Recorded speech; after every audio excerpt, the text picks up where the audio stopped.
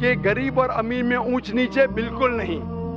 امیر انسان غریب سے بہتر نہیں, غریب انسان امیر سے بہتر نہیں. لیکن اللہ کے رسول نے یہ کہا کہ غریب انسان کو جنت میں جانا اور آسان ہے, کیونکہ اس کے ٹرائلز جو ہے, ٹیسٹ ہے, وہ ٹیسٹ میں اور آسانی سے سفلتا پائیں گا. جو امیر انسان ہے, جو عیش و آرام کرتا ہے, اسے دینے پڑے گا زکوٰۃ, اسے دینے پڑے گا دان, جو اکثر لوگ نہیں دیتے. اسی لیے غریب انسان کو جنت میں جانا اور آسان ہے بنسبت امیر انسان سے. اگر دیکھے جائے, کیونکہ امیر اور غریب میں غریب انسان اکثر امیر سے زیادہ اللہ کے پیغام پہ عمل کرتا ہے. لیکن کلی طور پہ کوئی انسان ایک دوسرے انسان سے اونچا نہیں ہے. رنگ کے بنیاد پہ, مال کے بنیاد پہ, عمر کے بنیاد پہ, جنس کے بنیاد پہ صرف ایک ہی بنیاد پہ اونچا ہو سکتا ہے, وہ ہے تقویٰ, وہ ہے پرہیزگاری, وہ ہے ایمان. جو آدمی کے پاس ایمان ہے اور پرہیزگار ہے, وہی اللہ کے نزدیک اونچا ہے. یہ مائک نمبر 1 سے.